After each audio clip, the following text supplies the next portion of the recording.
Hey everyone, welcome to my channel Nababini Moni lifestyle. আমি মনি আজকে একটা নতুন ব্লগ শেয়ার করব আপনাদের সাথে।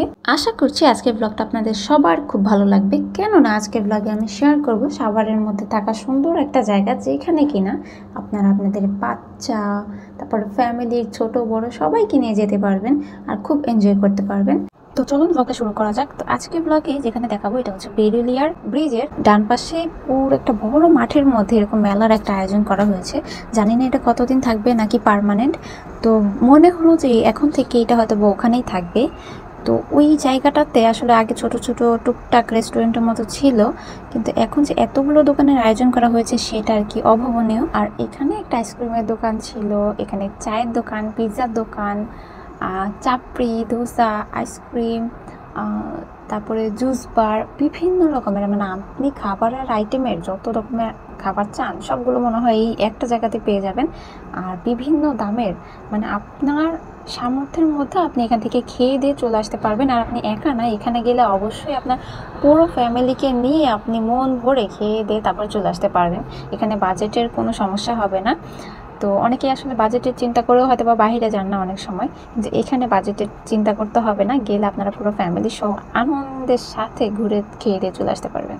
আর বাহিরে গেলে আসলে আমরা তো যানজটের মধ্যে থাকি, অনেক কোলাহলের মধ্যে থাকি, সেখান থেকে এইখানে গিয়ে যদি আপনারা একটু মানে টাইম স্পেন্ড করতে পারেন ফ্যামিলির সাথে, পুরো ফ্যামিলি দেখবেন কি যে আনন্দে একদম মুখরিত হয়ে গেছে। কারণ জায়গাটা যে এত সুন্দর বলার মতো না। আর এই দোকানটা ছিল একটা মাংস আর হচ্ছে রুটির দোকান বলতে গেলে, জ্যোতিষ কিচেন নাম। তো এটার পুরোটা নাম আমি নিয়েছি কারণ হচ্ছে এখানে গেলে আপনারা একবার এই দোকানটা ভিজিট করবেন। কারণ আমার দেখে মনে হচ্ছিল ওই আন্টিটা আর ওনার ছেলে, মানে মা ছেলে দুজনে মিলে হয়তো বা দোকানটা করছে। আর দেখতেই পাচ্ছেন এত সুন্দর লাইটিং, মানে দেখে এটার মানে ওখানে সামনে থেকে না দেখলে আপনারা বুঝবেন না, এত সুন্দর লাগছিল, মনে হচ্ছিল আমি কোনো একটা বিয়ে বাড়িতে খেতে এসেছি। তো আসলে ফিলিংসটা ওরকমই, অনেক টেবিল, অনেক মানুষ। আর এখানে এমন না যে আসলে কিছু কিছু জায়গা আছে যে এই অল্প বয়স্ক ছেলেপেলেরা গিয়ে আড্ডা দেয়, যেখানে কিনা ফ্যামিলি নিয়ে যাওয়া যায় না, বা অশালীন কোনো দৃশ্য এখানে আপনারা দেখতে হবে না। এখানে পুরোটা মানে সব দোকানের সামনে সামনে এরকম স্টলের মধ্যে টেবিল চেয়ার বসানো। আবার আমরা গিয়েছিলাম যে এই টাইমে হুট করে দেখি বৃষ্টি আসা শুরু করলো, তো তখন আবার দোকানের ভিতরেও জায়গা আছে বসার মতো। আর এখানে বাচ্চাদের জন্য এই যে প্লেন আছে, বিভিন্ন রাইড আছে, প্লেন, তারপরে হচ্ছে ট্রেন, তারপরে যে জাম্পিং করার যে ওই জায়গাটা ওইটা। তো বাচ্চারা এখানে গেলে আসলেই খুব এনজয় করবে। আর এত বাচ্চা, তারপরে এত মানুষ দেখে, মানে আপনি কিছু খান বা না খান, ওখানে গিয়ে যদি একটু ঘুরেও আসেন আপনার বাচ্চা খুব রিল্যাক্স ফিল করবে, আপনি নিজেও মানে খুব শান্তি পাবেন। যে সারাদিন চাকরি বাকরি করার পর, ব্যবসা বাণিজ্য করার পর যখন দিন শেষে ওখানে গিয়ে, আমার মনে হয় কি এই ফিলটা আপনারা রাতে গেলেই পাবেন। কারণ রাতে যে লাইটিংগুলো এই যে এত সুন্দর লাগছে না, দিনের বেলা তো এই লাইটিংগুলো আসলে মনে হয় না জ্বালাবে, বা দিনের বেলা এই লাইটিংটা এতটা সুন্দর লাগবে।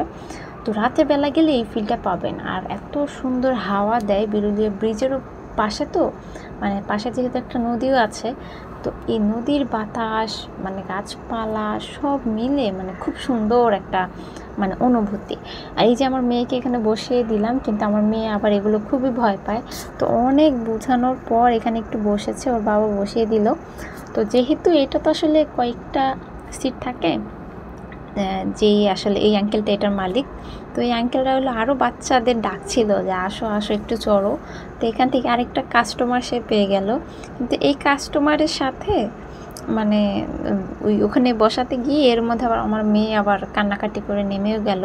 মানে তখনই যদি সাথে সাথে ওইটা স্টার্ট করে দিত তাহলে হয়তো বা আমার মেয়েটা নামতো না, বসে পড়লে তো আর নামার কোনো উপায় নেই। কিন্তু এর মধ্যে ওই যে কান্নাকাটি করে মানে নামতে চাইলো, ওর বাবা আবার নিয়ে আসলো। আর এই আন্টিটা আবার এই ঘুমের বাচ্চাটাকে দিতে চাইছিল ওর বোনের কোলেতে। তখন বললাম যে না আন্টি দিয়েন না, অ্যাক্সিডেন্ট হতে তো সময় লাগে না, দেখা যায় যে ঘুমের বাচ্চাটা ওখান থেকে পড়েও যেতে পারে, বা ওই ছোটো বাচ্চার কোলে, একটা বাচ্চার কোলে আরেকটা বাচ্চারে বসাই দিবে, তখন তো ওই বাচ্চাও ট্যাকেল করতে পারবে না ওটা যখন ঘুরবে। তো পরে আন্টির সাথে কথা বলতে বলতে আমার মেয়ে নেমে গেল। আর তারপরে এখানে আমার মেয়ে পিঙ্ক কালারের একটা মিল্কশেক দেখে তার আবার খুব চোখে আটকায় যায়। সে আমার বললো যে মা আমি ওই পিঙ্ক কালারের জুসটা খাবো। আর আমার মেয়ের মূলত পিঙ্ক কালারের জিনিসগুলো খুব পছন্দ, পিঙ্ক কালারের যা হোক তাই আমার মেয়ের পছন্দ, মানে পিঙ্ক কালার দরকার তার। সে পিঙ্ক কালারের জুস দিলাম তারে কিনে, মানে এটা জুস বলতে স্ট্রবেরি মিল্কশেক ছিল।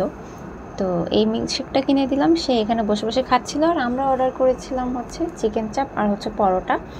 আমরা ওইটা খাবো, খাওয়ার মাঝখানে আবার 2বার বৃষ্টি, মানে ছিটাফোঁটা করে 2বার করে বৃষ্টি নামে। তো যার কারণে আমরা আবার একবার দোকানের ভিতরে যাচ্ছিলাম, আবার বাইরে আসতেছিলাম, এরকম করে আমাদের খাওয়ার আর কোনো ক্লিপ নেওয়া হয় নাই।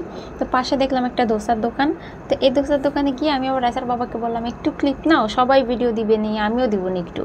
তো এই তো একটু ক্লিপ নিয়ে নিলাম। আর আসলে কি ওখানে আরও কয়েকটা ব্লগার ছিল, তাদের দেখে আমার নিজের খুব আবার লজ্জা লাগতেছিল যে ওরা তো ভালো ভালো অনেক বড় বড় ব্লগার, তো আমার ভিডিও নিব ওদের সামনে, এরকম লাগতেছিল। তো যাই হোক, আমার আজকের ভিডিওটা এই পর্যন্তই থাকলো। আপনারা গিয়ে বিরুলিয়া ভিজিট করে আসবেন। আর এই জায়গাটা অবশ্যই, মানে সাভারের মধ্যে এই জায়গাটা একবার হলেও ঘুরে আসবেন আপনারা, মানে যে কোনো দিন। তো ভিডিওটা দেখার জন্য অনেক ধন্যবাদ। Thanks for watching.